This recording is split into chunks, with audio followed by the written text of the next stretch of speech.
Cuando llegó a la puerta, sorprendida de que no me hubiese adelantado, me ofreció la mejilla, pensando que no había ninguna necesidad de un grosero deseo físico para que ahora nos besásemos. Como las breves relaciones que acabábamos de mantener hacía un momento eran de esas a las que a veces conducen una intimidad absoluta y una elección del corazón, Albertín se había creído en la obligación de improvisar y añadir momentáneamente a los besos que habíamos cambiado sobre mi cama el sentimiento de que esos besos hubieran sido el símbolo para un caballero y su dama según la concepción de un juglar gótico. Cuando me hubo dejado la joven picarda, a la que el imaginero de San Andrés de Champs habría podido esculpir en su pórtico, François me trajo una carta que me llenó de alegría, porque era de Madame de Estermaría, aceptando mi invitación a cenar el miércoles. De Madame de Estermaría, es decir, para mí, más que la Madame Estermaría real, de aquella en la que había pensado todo el día antes de la llegada de Albertín. Ese es el terrible engaño del amor, que empieza haciéndonos jugar no con una mujer del mundo exterior, sino con una muñeca interna de nuestro cerebro, la única que, por otra parte, que siempre tenemos a nuestra disposición, la única que poseeremos, que la arbitrariedad del recuerdo casi tan absoluta como la de la imaginación puede haber hecho tan distinta de la mujer real como del Balbec real había hecho para mí el Balbec soñado, creación ficticia a la que poco a poco, para el sufrimiento nuestro, obligaremos a parecerse a la mujer real. Albertín me había hecho retrasarme tanto que la comedia acababa de terminar cuando llegué a casa de Madame de Villeparisis, y sin demasiadas ganas de remontar a contracorriente la ola de invitados que fluía comentando la gran noticia, la separación ya producida, según decían, entre el duque y la duquesa de Guermantes, me había sentado en espera de poder saludar a la dueña de la casa en una bergère vacía en el segundo salón cuando, del primero, donde evidentemente había ocupado una silla de primerísima fila, vi salir, majestuosa, amplia y alta, en un largo vestido de raso amarillo, al que le habían aplicado en relieve unas enormes adormideras negras, a la duquesa.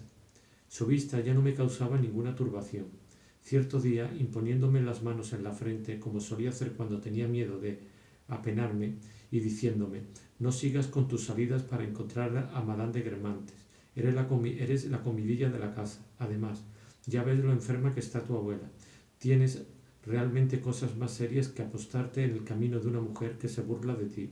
De golpe, como un hipnotizador que os hace regresar del lejano país donde imaginabais encontraros y os vuelve a abrir los ojos, o como el médico que, recordándoos el sentido del deber y de la realidad, os cura de un mal imaginario en el que os complacíais, mi madre me había despertado de un sueño demasiado largo. El día siguiente había estado dedicado a dar un último adiós a la enfermedad a la que yo renunciaba. Durante horas y horas había cantado, llorando, el adiós de Schubert. Adiós, voces extrañas, lejos te llaman de mí, celeste hermana de los ángeles. Y luego todo había terminado. Yo había interrumpido mis salidas matinales, y con tanta facilidad que hice entonces el pronóstico, destinado como se verá a resultar falso más tarde, de que me acostumbraría fácilmente en el curso de mi vida a no volver a ver a una mujer. Y cuando más tarde François me contó que Chopin, interesado en crecer, buscaba una tienda en el barrio, yo, deseoso de encontrarle una, y encantado también mientras ganduleaba por la calle, de donde, ya desde mi cama, había oído salir un grito luminoso como una playa, de ver, bajo la persiana metálica levantada de las cremerías, a las lecheritas de manguitos blancos, había podido emprender de nuevo mis salidas, con plena libertad, por otra parte, porque ahora tenía conciencia de no hacerlas con objeto de ver a Madame de Guermantes. Como una mujer que adopta infinitas precauciones mientras tiene un amante y luego, desde el día que ha roto con él, deja aquí y allá sus cartas a riesgo de descubrir a su marido el secreto de una falta de la que terminó de asustarse en el mismo momento en que empezó a cometerla, a menudo era con Monsieur de Norpois con quien me tropezaba. Lo que me daba pena era saber que casi todas las casas estaban habitadas por gente infelices. Aquí la mujer lloraba continuamente porque su marido la engañaba. Allá era a la inversa. Más allá, una madre trabajadora, molida a golpes por un hijo borracho, trataba de esconder su sufrimiento a ojos de los vecinos. Todo una mitad del género humano lloraba. y cuando la conocí me pareció tan exasperante que me pregunté si no era el marido o la mujer adúlteros, que únicamente lo eran porque les había sido negada la felicidad legítima y se mostraban encantadores y leales con cualquiera que no fuese su mujer o su marido, los que tenían razón. Muy pronto no tuve siquiera la motivación de ser útil a Yupén para continuar mis peregrinaciones matinales, porque se llegó a saber que el ebanista de nuestro patio, cuyos talleres solo estaban separados de la tienda de Yupén por un tabique muy delgado, iba a ser despedido por el administrador porque daba golpes demasiado ruidosos. Yupén no podía esperar nada mejor. Los talleres tenían un sótano donde meter los tablones y que comunicaba con nuestras bodegas. Allí podría meter Yupén su carbón, y una vez que hiciese tirar el tabique tendría a su disposición una única tienda espaciosa. Pero incluso sin el entretenimiento de buscar para él, yo había seguido saliendo como antes, y como Yupén, a quien parecía demasiado elevado el precio puesto por Monsieur de Guermantes, dejaba visitar el local para que, desanimado de no encontrar inquilino, el duque se resignase a hacerle una rebaja. François, habiendo observado que incluso después de la hora en que nadie lo visitaba, el portero dejaba el cartel sobre la puerta de la tienda por alquilar, olfateó una trampa tramada por el portero para atraer a la novia del lacayo de los Guermantes, que allí encontrarían un nido de amor, y luego sorprenderlo. Sea como fuere, y aunque ya no tuviese que buscar una tienda para Yupén, seguía saliendo antes de la comida. En estas salidas encontraba a menudo a Monsieur de Norpois.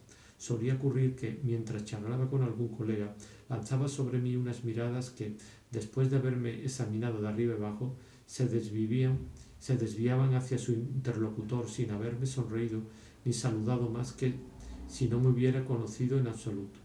Porque en el caso de estos importantes diplomáticos, mirar de cierta manera no tiene por objeto haceros saber que os han visto, sino que no os han visto y que tienen que hablar con su colega de algún asunto serio. Una mujer alta con la que solía cruzarme cerca de la casa era menos discreta conmigo. Aun cuando yo no la conociese, se volvía hacia mí, me esperaba, inútilmente, delante de los escaparates de las tiendas. Me sonreía, como si fuese a besarme, hacía el gesto de entregarse. Recobraba un aire glacial hacia mí si encontraba a alguien al que ella conociese. Desde hacía ya mucho tiempo, en estos recorridos matinales, y según lo que tuviese que hacer, aunque fuera comprar el más insignificante periódico, yo elegía el camino más directo, sin lamentar que estuviese al margen del recorrido habitual seguido por la duquesa en sus paseos, y si, por el contrario, formaba parte de él sin escrúpulo ni disimulo, porque ahora ya no me parecía el camino prohibido en el que arrancaba a una ingrata el favor de verla a pesar suyo. Mas no había pensado que mi curación, al permitirme respecto a Madame de Guermantes una actitud normal, habría de producir de forma paralela la misma consecuencia por lo que a ella se refería, volviendo posible una amabilidad y una amistad que ya no me importaban. Hasta ese momento los esfuerzos del mundo entero coligados para acercarme a ella hubieran expirado ante la mala suerte proyectada por un amor desdichado. Hadas más poderosas que los hombres han decretado que en estos casos nada podrá servir hasta el fin en que hayamos pronunciado sinceramente en nuestro corazón la frase «ya no amo». Yo me había enfadado con Saint-Loup por no haberme llevado a casa de su tía, pero ni él ni nadie estaba en condiciones de romper un hechizo. Mientras amaba a Madame de Guermantes, las muestras de atención que recibía de los demás, los cumplidos, me hacían daño, no solo porque no venían de ella, sino porque ella no lo sabía. Pero aunque lo hubiese sabido, no me habría servido de nada. Hasta en los detalles de una relación afectiva, una ausencia, el rechazo de una cena, un rigor involuntario, inconsciente, sirven más que todos los cosméticos y los trajes más hermosos. No faltarían al benedicto si se enseñase en este sentido el arte de alcanzar el éxito. En el momento en que atravesaba el salón donde yo estaba sentado, con la cabeza llena de recuerdos de unos amigos que yo no conocía y con los que acaso ella iba a encontrarse dentro de un rato en otra soirée, Madame de Guermantes me vio en mi verger, un verdadero indiferente que solo trataba de ser amables, mientras que, cuando la amaba, había intentado muchas cosas para adoptar sin conseguirlo un aire de indiferencia. Se desvió, vino hacia mí, y volviendo a encontrar aquella sonrisa de la noche de la ópera que ya no borraba la penosa sensación de ser amada por alguien al que ella no amaba. No, no se moleste. ¿Me permite sentarme un momento a su lado?, me dijo, recogiendo graciosamente su inmensa falda que de otro modo hubiese ocupado la Verrière por entero. Más alta que yo y más imponente aún, con todo el volumen del vestido, casi me rozaba con su admirable brazo desnudo, a cuyo alrededor un vello imperceptible e innumerable hacía humear una especie de perpetuo vapor dorado, y con la gran espiral rubia de sus cabellos que me enviaban su perfume. Como apenas le quedaba sitio, no podía volverse fácilmente hacia mí, y, obligada a mirar hacia adelante más que hacia mi lado, adoptaba una expresión ensoñadora y dulce, como en un retrato. ¿Tiene noticia de Robert?, me dijo. En este momento pasó Madame de Villeparisis. Vaya, bonita hora de llegar, caballero. Para una vez que se deja ver, y dándose cuenta de que yo estaba hablando con su sobrina, suponiendo quizá que estábamos más unidos de lo que ella sabía. Pero no quiero estorbar su conversación con Orián, añadió, porque los buenos oficios de la alcahueta forman parte de los deberes de un ama de casa. ¿No quiere venir a cenar el miércoles con ella? Ese era el día en que yo debía cenar con Madame de Stermarie. Rechacé la invitación. Y el sábado, como mi madre regresaba el sábado o el domingo, habría sido poco gentil no quedarme todas las noches a cenar con ella. Por eso volví a rechazar la invitación. Ah, no es usted un hombre con el que se pueda contar fácilmente. ¿Por qué no viene nunca a verme?, me dijo Madame de Guermantes cuando Madame de Villeparisis se hubo alejado para felicitar a los artistas y entregar a la diva un ramo de rosas cuyo único precio era el de la mano que le ofrecía, porque apenas se había costado 20 francos. Esa era, por otro lado, su tarifa máxima cuando solo se había cantado una vez. Las artistas que prestan su concurso a todas las matinés y soirées reciben rosas pintadas por la marquesa. Es una lata verse únicamente en casas ajenas. Ya que no quiere usted cenar conmigo en casa de mi tía, ¿por qué no viene a cenar a mi casa? Ciertas personas que, con distintos pretextos, se habían quedado el mayor tiempo posible, pero que por fin se iban, viendo a la duquesa sentada para hablar con un joven en un mueble tan estrecho que no podía caber en él más que dos, pensaron que le habían informado mal, que no era la duquesa, sino el duque quien pedía la separación por causa mía. Luego se apresuraron a difundir esta noticia. Nadie mejor que yo estaba en condiciones de conocer su falsedad, pero me sorprendía que, en esos periodos difíciles como los de una separación todavía no consumada, la duquesa, en lugar de aislarse, invitase precipitadamente a una persona a la que conocía tan poco. Tuve la sospecha de que solo el duque le había impedido recibirme y que, ahora que él la abandonaba, ya no veía ningún obstáculo para rodearse de gentes que le agradaban. 2 minutos antes me habría quedado estupefacto si me hubieran dicho que Madame de Guermantes iba a pedirme que fuese a verla, y más aún que fuese a cenar. Por más que supiese que el salón Guermantes no podía presentar las particularidades que me había sugerido ese nombre, el hecho de que me hubiese sido prohibida la entrada en él, obligándome a atribuirle el mismo género de existencia que a los salones cuya descripción hemos leído en una novela o cuya imagen hemos visto en un sueño, me hacía imaginármelo, aunque estuviera seguro de que era igual a todos los demás, totalmente distinto. Entre él y yo estaba la barrera donde acababa lo real.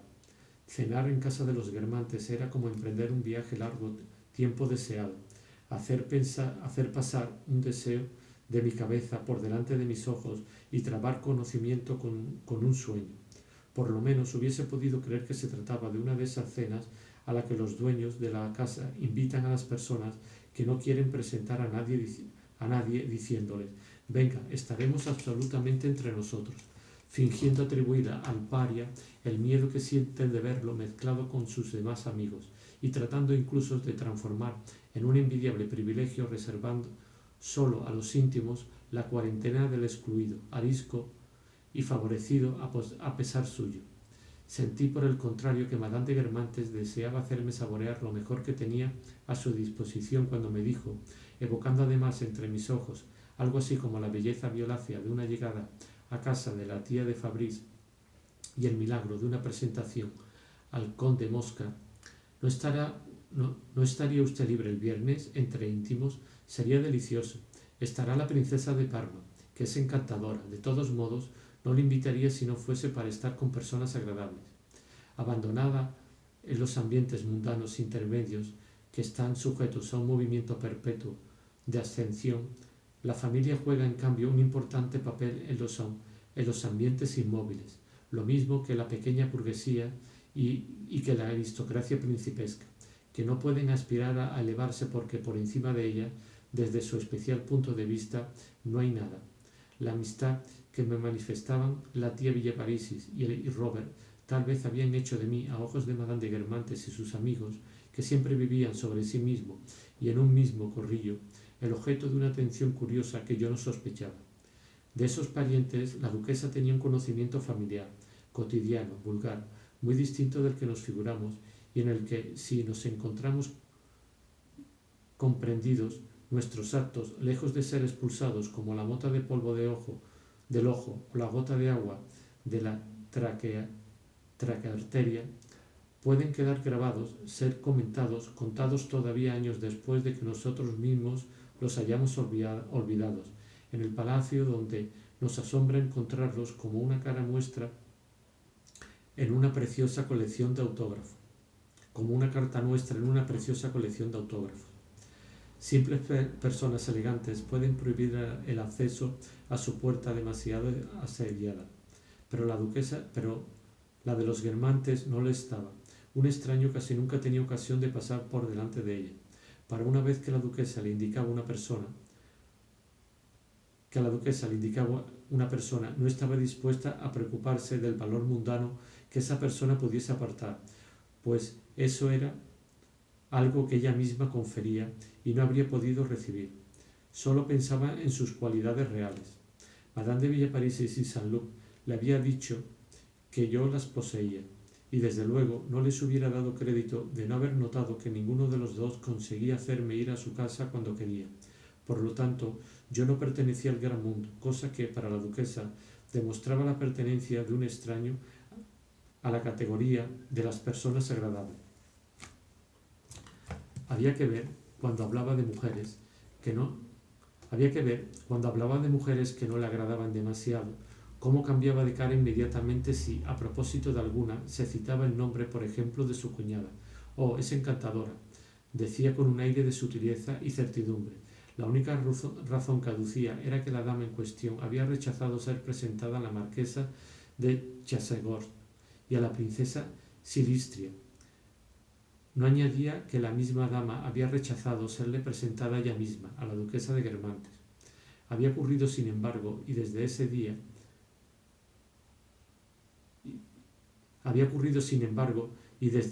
la mente de la duquesa daba vueltas tratando de saber qué podía pasar por la cabeza de aquella dama tan difícil de conocer.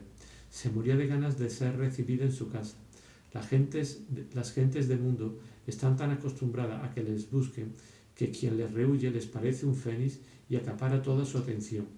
El verdadero motivo de la invitación que me había hecho era que en la mente de Madame de Guermantes, desde que había dejado de amarla, que yo no buscaba a sus parientes, aunque ellos sí me buscaban. No sé, en cualquier caso, una vez decidida a invitarme, pretendía hacerme los honores de lo mejor que tenía en su casa y mantenerme lejos de aquellos amigos suyos que habrían podido impedirme volver, aquellos a los que tenía por pelmas. No había sabido yo a qué atribuir el cambio de rumbo de la duquesa cuando la había visto desviarse de su paseo estelar, venir a sentarse a mi lado e invitarme a cenar, efecto de sus causas ignoradas. Por falta de un sentido especial que nos informe a ese respecto, nos figuramos a las personas que apenas conocemos, en mi caso la duquesa, pensando en nosotros únicamente en los raros momentos en los que nos ve. Pero ese olvido ideal en que nos figuramos que nos mantienen es absolutamente arbitrario, de modo que, mientras inmersos en el silencio de la soledad, semejante al de una hermosa noche, nos imaginamos a las diferentes reinas de la sociedad prosiguiendo su curso en el cielo de una distancia infinita, no podemos sustraernos a un sobresalto de malestar o de placer si desde lo alto nos cae, como un aerolito que trae grabado nuestro nombre, que creíamos ignorado en Venus o en Casiopea, una invitación a cenar o un chismorreo. Quizás algunas veces, cuando a imitación de los príncipes persas que, a decir del libro de Esther, se hacían leer los registros donde estaban inscritos los nombres de aquellos súbditos que le habían dado muestras de celo, Madame de Guermantes consultaba la lista de las personas bien intencionadas. Se había dicho de mí, uno al que pediremos que venga a cenar, pero otros pensamientos la habían distraído. De tumultuosas preocupaciones rodeado un príncipe, sin cesar es arrastrado hacia nuevos asuntos. Hasta el momento en que me había visto solo como Mardoqueo a la puerta del palacio, y como mi vista le había refrescado la memoria, quería, cual Asuero, colmarme de sus dones. Debo decir, sin embargo, que una sorpresa de signo opuesto iba a seguir a la que yo había tenido en el momento en que Madame de Guermantes me había invitado. Dado que en la primera sorpresa me había parecido más modesto de mi parte y más agradecido no disimularla y expresar exageradamente, en cambio la alegría que me procuraba, Madame de Guermantes, que se disponía a marcharse para una última soirée, acababa de decirme casi a modo de justificación y por miedo al verme tan extrañado de ser invitado a su casa, a que no supiese bien a qué venía. Como sabe, soy la tía de Robert, de Saint-Loup, que le aprecia mucho, y además ya nos hemos visto aquí. Tras responder que lo sabía, añadí que también conocía a Monsieur de Charlus, que había sido muy bondadoso conmigo en Balbec y en París. Madame de Guermantes pareció sorprendida y sus miradas dieron la impresión de remitirse, como para una verificación, a una página ya más antigua de su libro interior. Vaya, ¿conoce usted a Palamede? Este nombre asumía en la boca de Madame de Guermantes una gran dulzura debido a la involuntaria sencillez con que hablaba de un hombre tan brillante, pero que para ella era simplemente su cuñado y el primo con el que se había criado, y en el gris confuso que a mis ojos era la vida de la duquesa de Guermantes, aquel nombre de Palamede ponía algo así como la luminosidad de los largos días de estío en que, de niña, había jugado con él en Guermantes, en el jardín. Además, en aquella parte hacía mucho transcurrida de su vida, Orián de Guermantes y su primo Palamede habían sido muy distintos de lo que luego se habían vuelto. En particular, Monsieur de Charlus, consagrado por entero a sus gustos artísticos, también refrenados más tarde, que me quedé atónito al saber que era él quien había pintado el inmenso abanico de lirios amarillos y negros con el que en aquel momento desplegaba la duquesa. También habría podido enseñarme una pequeña sonatina que en otro tiempo había compuesto para ella. Ignoraba del modo más absoluto que el varón tuviese todos aquellos talentos, de los que no hablaba nunca. Digamos de pasada que a Monsieur de Charlus no le entusiasmaba lo más mínimo que en su familia le llamasen Palamede. En cuanto a Meme, aún habría sido comprensible que no le gustase. Estos diminutivos estúpidos son un signo de la incomprensión que la aristocracia tiene de su propia poesía. Por lo demás, ocurre lo mismo en el judaísmo, pues un sobrino de Lady Dreyfus Israels, que se llamaba Moisés, solía ser llamado entre la buena sociedad Momó, al mismo tiempo que de su preocupación por disimular que conceden importancia a lo que es aristocrático. Pero en ese punto Monsieur de Charlus tenía más imaginación poética y un mayor alarde de orgullo. Mas la razón por la que le agradaba poco Memé no era esa, dado que también se extendía a un nombre hermoso como Palamede. La verdad es que, sabiéndose de una familia principesca, habría querido que su hermano y su cuñada dijesen de él Charlus, como la reina María Amelia o el duque de Orleans podían decir de sus hijos, nietos, sobrinos y hermanos Joinville, Nemours, Chartres, París. «¿Qué amigo de tapujos es este Memé?», exclamó ella. «Le hemos hablado largo y tendido de usted y nos ha dicho que estaría encantadísimo de conocerle, lo mismo que si no le hubiese visto nunca.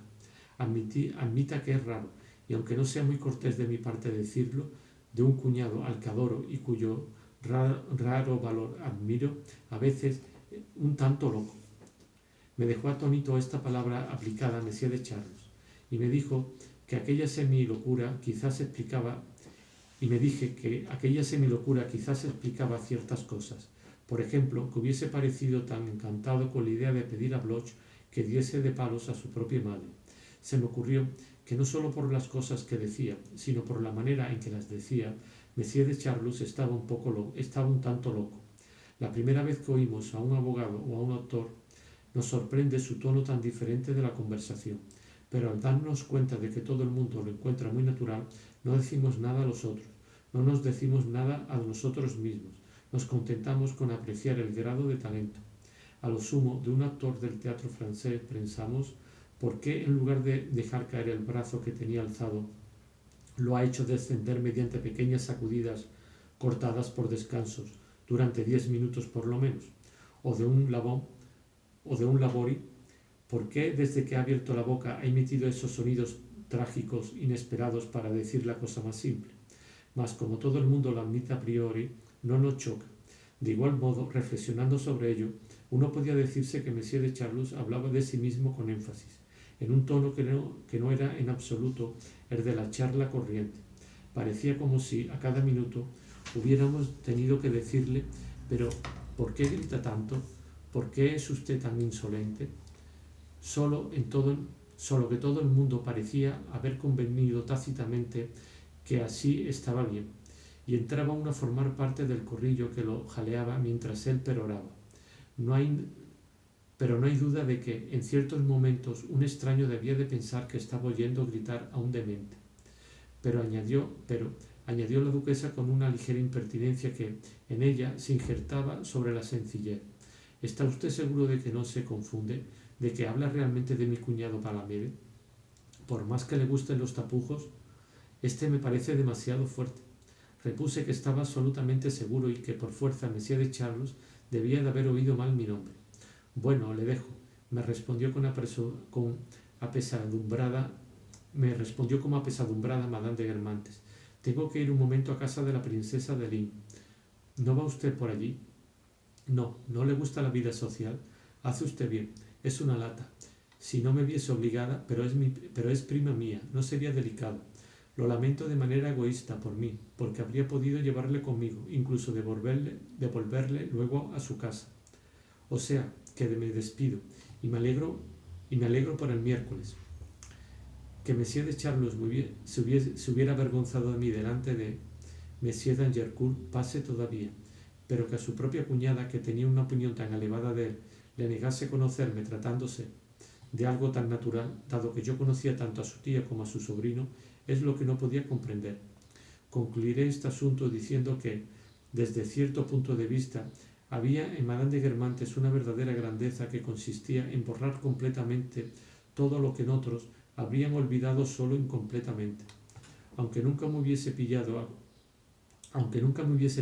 acosándola, siguiéndola, rastreándole la pista en sus paseos matinales, aunque nunca me hubiese devuelto mi saludo cotidiano con una impertinencia irritada, aunque nunca hubiese mandado a pasear a Saint-Loup cuando éste le había suplicado invitarme, no habría podido tener conmigo unos modales más nobles ni más naturalmente amables. No solo no se demoraba en explicaciones retrospectivas, en medias palabras, en sonrisas ambiguas, en sobreentendidos.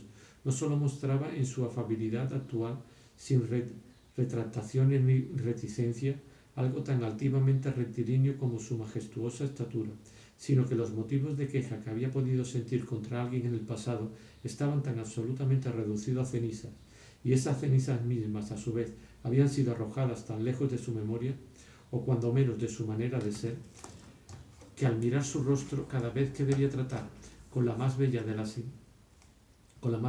simplificaciones, lo que en tantos otros había sido pretexto para restos de frialdad, para recriminaciones, se tenía la impresión de una especie de purificación. Pero si estaba sorprendido por la modificación que en ella se había operado sobre mí, cuánto más lo estaba al descubrir en mí otra muchísimo mayor sobre ella. No había habido un tiempo en el que solo recuperaba vida y fuerza así, trazando siempre nuevos proyectos, buscaba a alguien que me haría recibir por ella, y después de esa primera dicha procuraría muchas otras a mi corazón cada vez más exigente. Había sido la imposibilidad de encontrar algo lo que me había hecho ir a Doncières para ver a Saint-Loup. para ir a ver a Robert de Saint-Luc, y ahora, desde luego, las consecuencias derivadas de una carta suya, lo que me agitaba, y ahora eran desde luego las consecuencias derivadas de una carta suya lo que me agitaba, solo que a causa de Madame de Estermaría y no de Madame de Guermantes. Añadamos, para terminar con aquella soirée, que en ella se produjo un hecho desmentido unos días después que no dejó de asombrarme. Me peleó durante un tiempo con Bloch y que constituye en sí mismo una de esas curiosas contradicciones cuya explicación se encontrará al final de este volumen, Sodoma primera parte. Así pues, en casa de Madame de Villaparisis, Bloch no cesó de alabarme la expresión de amabilidad de Monsieur de Charlus, quien, cuando lo encontraba en la calle, le miraba a los ojos como si lo conociese. Tenía ganas de conocerle, sabía muy bien quién era. Al principio sonreí, dada la violencia con que Bloch se había expresado en Balbec a propósito del mismo Monsieur de Charlus, y pensé simplemente que Bloch, a ejemplo de su padre con Bergot, conocía al varón sin conocerle, y que lo que tomaba por una mirada amable era una mirada distraída. Pero Bloch llegó a tantos detalles y dio la impresión de estar tan seguro de que en 2 o 3 ocasiones Monsieur de Charlus había querido abordarle que, acordándome de haber hablado de mi amigo al varón, quien precisamente al volver de una visita a Madame de Villaparisis me había hecho diversas preguntas sobre él, supuse que Bloch no mentía, que Monsieur de Charlus se había enterado de su nombre, de que era amigo mío, etc. Por eso, algún tiempo después en el teatro, pedí a Monsieur de Charlus permiso para presentarle a Bloch, y tras su aquiescencia fui a buscarlo.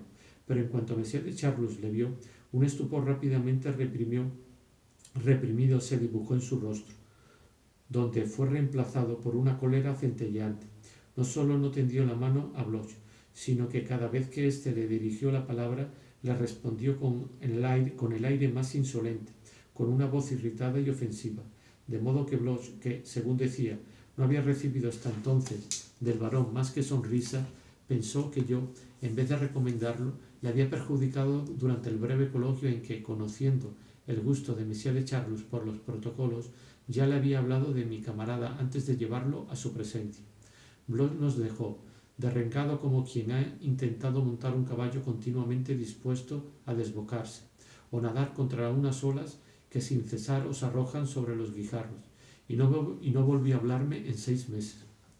Los días que precedieron a mi cena con Madame de Estermaría fueron para mí no deliciosos sino insoportables, y es que, en general, cuanto más corto es el tiempo que nos separa de lo que nos prometemos, más largo nos parece, porque le aplicamos medidas más breves o simplemente porque pensamos en medirlo.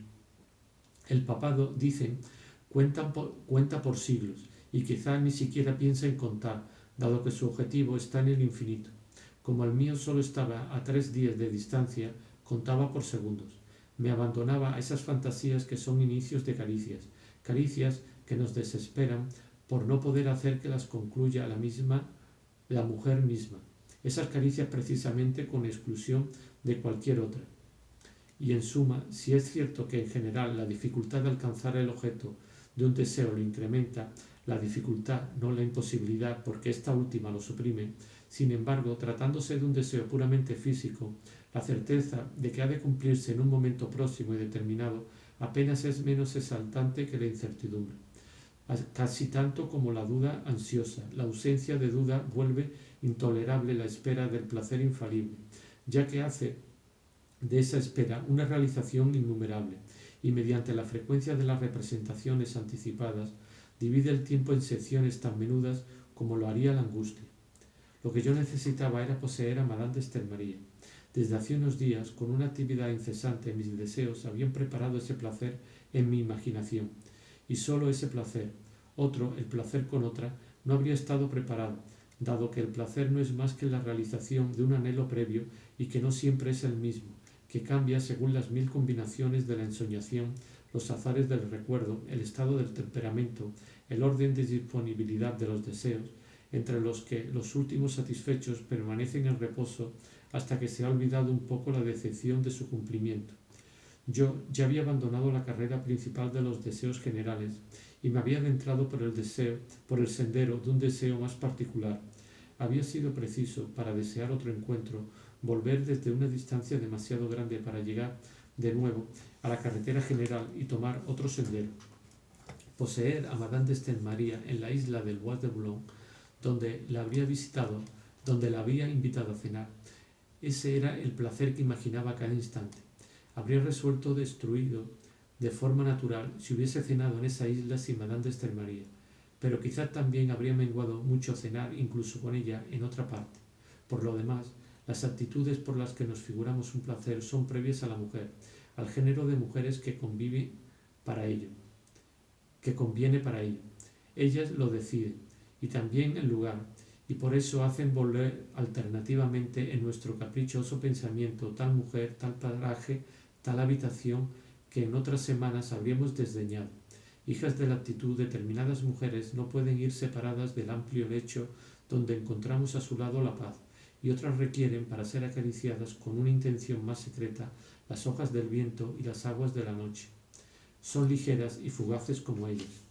Desde luego, mucho antes de haber recibido la carta de Saint-Loup, y cuando aún no se trataba de Madame de Stenmaria, la isla del Bois me había parecido hecha para el placer, porque me había ocurrido ir a ella a saborear la tristeza de no tener ninguno que pudiese albergar.